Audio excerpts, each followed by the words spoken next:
Meu irmão, minha irmã, chegamos à festa da Ascensão do Senhor. É a conclusão de todo esse tempo pós-ressurreição, pós a Semana Santa. Por 40 dias, o número 40. 40, na cultura bíblica, sempre é o tempo de uma geração. Linguagem simbólica. 40 dias, quaresma. 40 dias após a ressurreição. O tempo de uma geração, simbolicamente falando, é isso. O ressuscitado está a dizer que o ressuscitado permanece junto dos seus por todo o tempo de cada geração de discípulo que o segue. Mas vamos lá. Para esse dia da Ascensão do Senhor, 1º de junho, o texto é de Lucas, capítulo 24, versículos 46 a 52.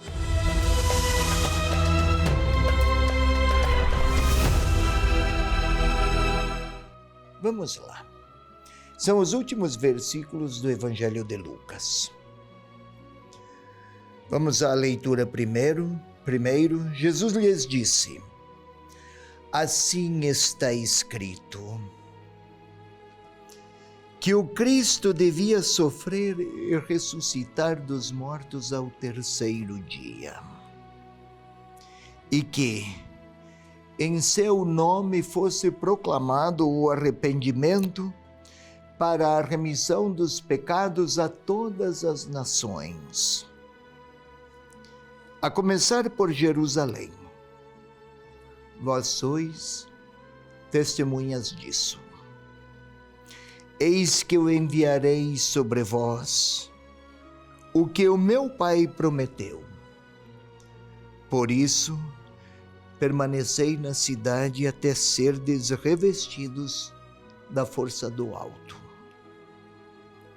Depois levou-os até Betânia, e erguendo as mãos, os abençoou. E enquanto os abençoava, distanciou-se deles, e era elevado ao céu. Eles ficaram prostrados diante dele, e depois voltaram a Jerusalém com grande alegria, e estavam continuamente no templo, louvando a Deus. São estes os versículos, é esta a palavra do Evangelho de Lucas, para este domingo em que a igreja celebra a solenidade da Ascensão do Senhor. Vamos lá? Vamos explicar, vamos contextualizar, para que compreendamos o evangelista. Se não o compreendermos, também o texto se vai.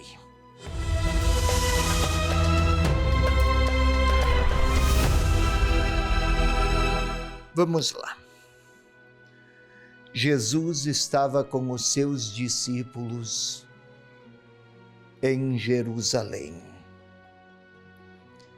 A eles insistia, já ressuscitado, aqueles dramas, aquela tristeza e a frustração, cujo melhor retrato é o desânimo dos discípulos de Emaús.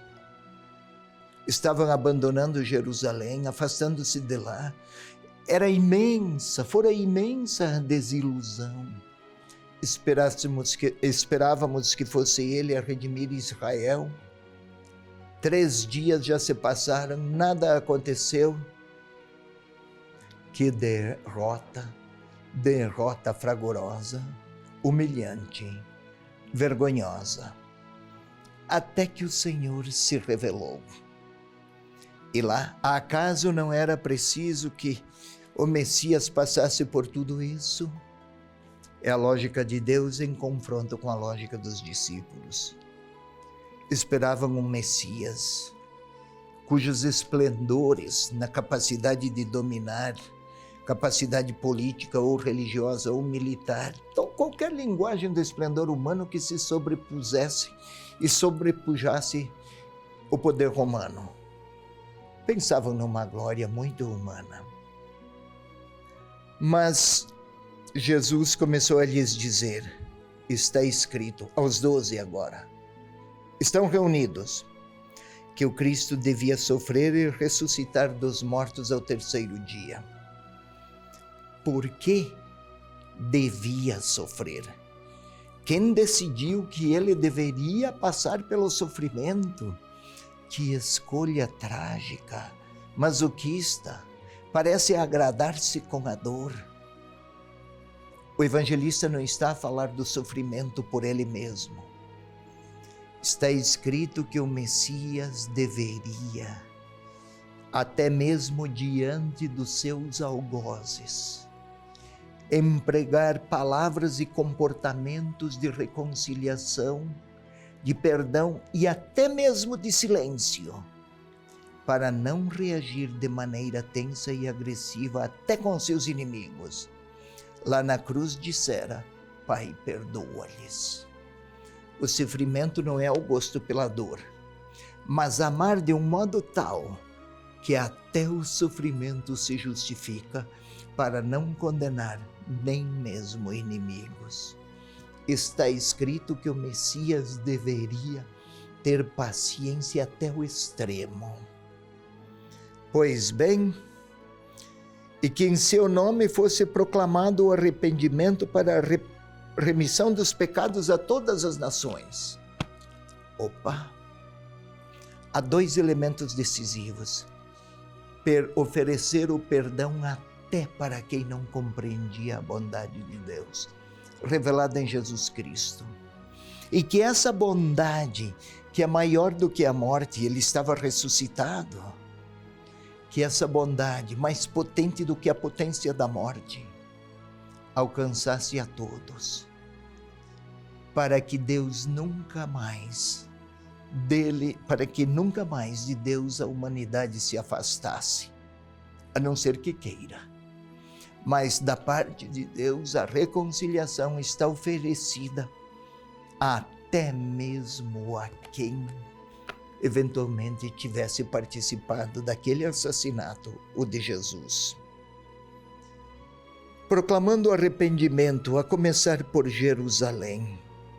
Por que começar por Jerusalém? Poderia indicar um outro lugar, havia tantas cidades mais aptas, talvez, porque em Jerusalém quiseram crucificá-lo. Fora crucificado, fora condenado. O melhor lugar para começar a apresentar o perdão que Deus oferece a todos era justamente lá onde mais tinha ele sido rejeitado. Não por uma estratégia provocativa, mas para conferir evidência a quem é aquele Deus Pai amoroso que Jesus Cristo viera a revelar.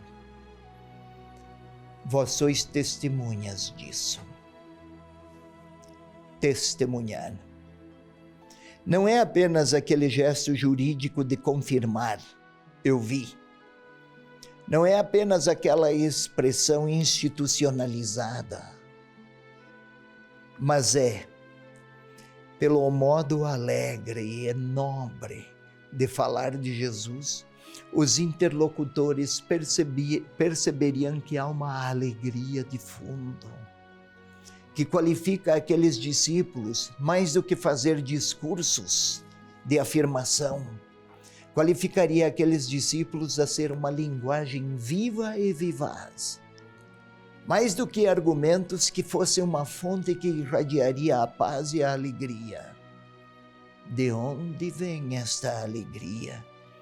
Destes que seguiram um que foi crucificado e fracassou. Em Jerusalém seriam estas as objeções.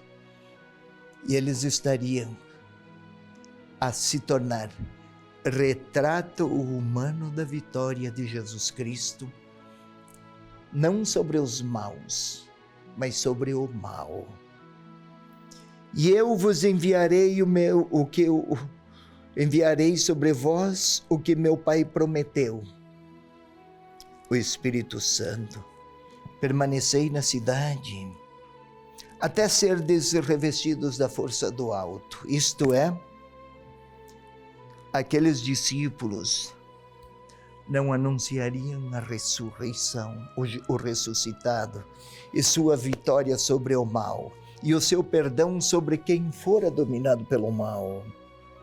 Não anunciariam, sustentado por quaisquer formas de motivação psicológica, como se se tratasse apenas de uma experiência subjetiva. O Espírito de Deus seria a força interior. Quase sempre nós imaginamos o Espírito Santo, o Espírito de Deus em linguagem, em forma de pomba. Até temos aqui o nosso Espírito Santo assim ilustrado, porque a própria palavra de Deus assim o apresenta. Mas mais do que esta forma de pomba e de pássaro, é força interior, aquele vigor secreto, que move aqueles discípulos a falar repletos de alegria, de um vigor que está acima de qualquer outra potência limitadora. Não é por sua inteligência, por sua genialidade. Aqueles discípulos não eram inteligentes, nem cultos, nem geniais, mas tinham se encontrado com o ressuscitado. Eram outros homens, eram outras pessoas. Sua liderança se resgatava, não para alguma meta de qualquer tipo, senão para se tornarem testemunhas alegres de uma verdade que eles tinham presenciado e experimentado. Eles tinham se encontrado com o ressuscitado.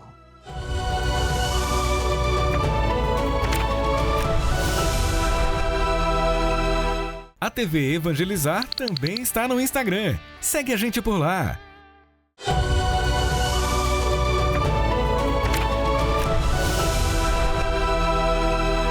Dessa leitura orante, vamos agora ao momento próprio da oração. Antes, valia a explicação, agora a predominância para o comportamento orante. Orar não é simplesmente pronunciar palavras a Deus, numa espécie de unidirecionamento. Eu falo e Deus ouve. Não, não é isso. É que o Senhor fala, mediante a sua palavra, nós acolhemos, ouvimos e também compartilhamos, falamos. É comunhão.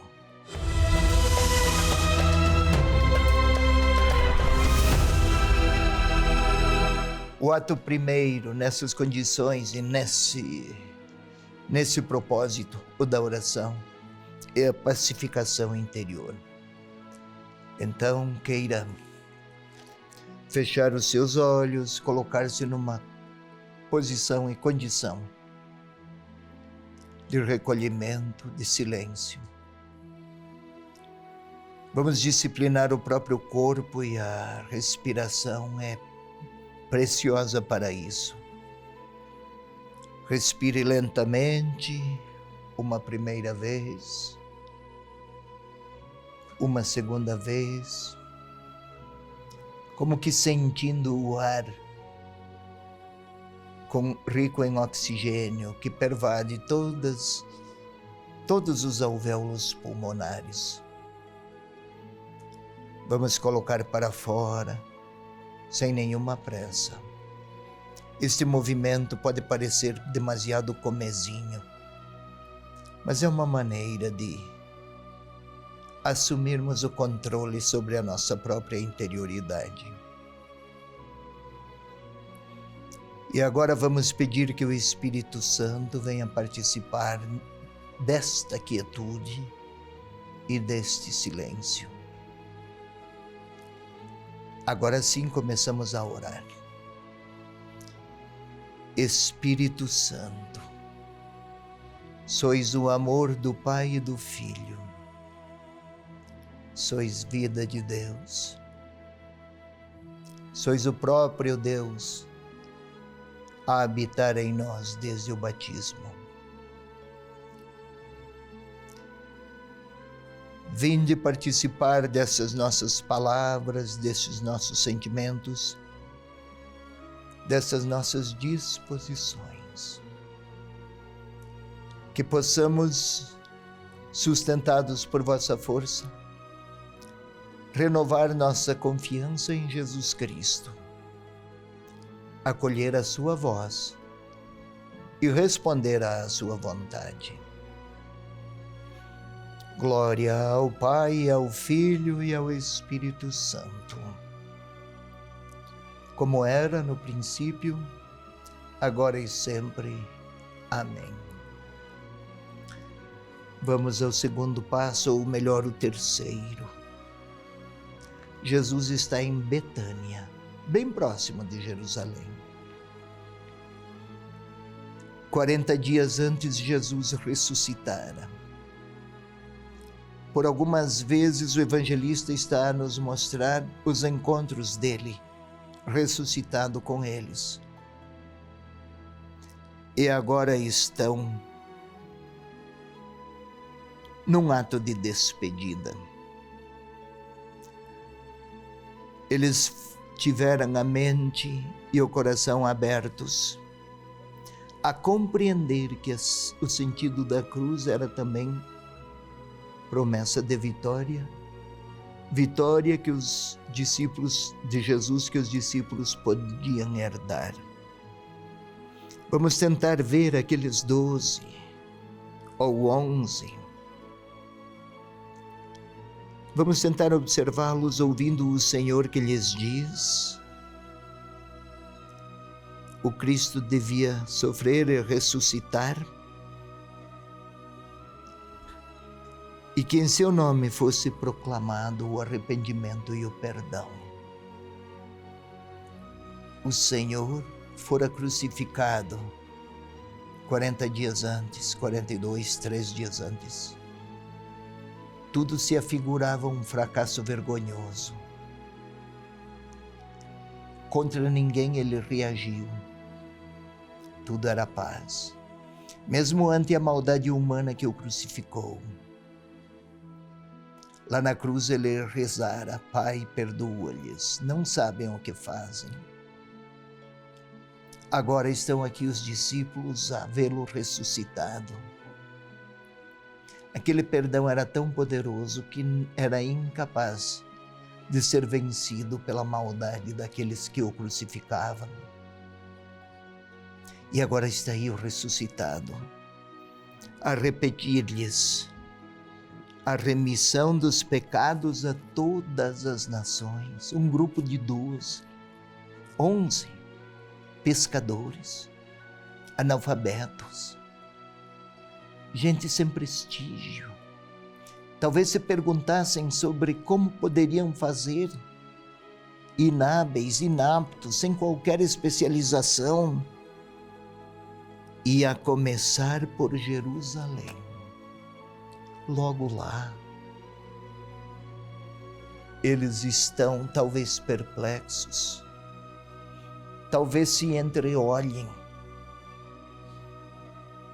talvez gostassem muito de vê-lo, permanente entre eles, que não houvesse nenhuma ascensão, para que retornassem os antigos milagres, que as multidões voltassem a procurá-lo, que ele percorresse os caminhos da Galileia e eles, discípulos, ao lado dele, desfrutando de tantas projeções. E o Senhor a lhes dizer: recebereis a força do alto. Ficai aqui, em Jerusalém, à espera de quem o Pai prometeu. É a força do alto. Talvez estejam desorientados e nem compreendem, mas é maior a alegria de contemplá-lo ressuscitado. Lá estão eles. E ele a lhes repetir: eis que eu vos enviarei o que o meu Pai prometeu. E agora estão eles, levados que foram para Betânia, estão a contemplar o ressuscitado que aos poucos sobe, é levado aos céus, abençoa-os. Eles estão a ver, contemplar, confusos quem sabe, perderam, não podem mais tocar nele, não podem mais lhe falar, ouvi-lo de maneira física, concreta, imediata. E ficaram prostrados diante dele, depois voltaram a Jerusalém com grande alegria. Ainda a força do alto no Pentecostes não lhes chegara, mas a alegria de terem encontrado o ressuscitado já se torna a expressão mais espontânea nas suas feições. Eles sabem que a morte, aqui ilustração, linguagem personificada do mal. O mal mata pessoas, mata relações, destrói corações. Eles viram que é possível vencer. Com Jesus ainda não tinham entendido tudo, mas eram alegres. O novo passo. Agora eu estou lá. Faço parte daquele grupo. Estou a ouvir do Senhor. Aguarde que a força do alto vai chegar para testemunhar a vitória do ressuscitado. Talvez o Senhor Jesus queira dizer a mim, olhando para mim, eu estou lá naquele grupo. Ele está a me repetir. Aguarde, a força do alto ser-lhe-á enviada. Posso até eu, estando lá, a contemplar. Ele parte para o céu, mas nunca se distanciou dos seus. A vitória, a ascensão de Jesus, eu estou lá a ver e o Senhor quer dizer, siga os próprios caminhos revelados. A ascensão e a ressurreição e a ascensão será o grande dom, a grande promessa. E aqueles 12 se alegraram. Irradiavam a alegria de ter se encontrado com o ressuscitado. Talvez o Senhor esteja a me olhar e sugerir, recomendar. Talvez esteja a me perguntar se, como discípulo que crê na ressurreição, esteja a me perguntar se crer na ressurreição me alegra, me constrói, me edifica. Talvez o Senhor queira me recomendar que, ao falar da ressurreição e do ressuscitado, minhas palavras, meus olhares, meu modo de ser, traduza a intimidade com Ele que ressuscitou. E, continuamente no templo, estavam eles, aqueles 11, louvando a Deus. Talvez eu queira. É hora de deixar o Senhor me falar e de eu falar a Ele. Talvez Ele esteja a perguntar-me se o modo de testemunhar a fé retrata, traduz, é linguagem da alegria de quem se encontrou com Jesus Cristo vivo. Ninguém pode falar da vitória do Senhor entristecido, abatido, taciturno, com cara feia. E o Senhor está a pedir, se eu creio com alegria, é hora de eu lhe falar.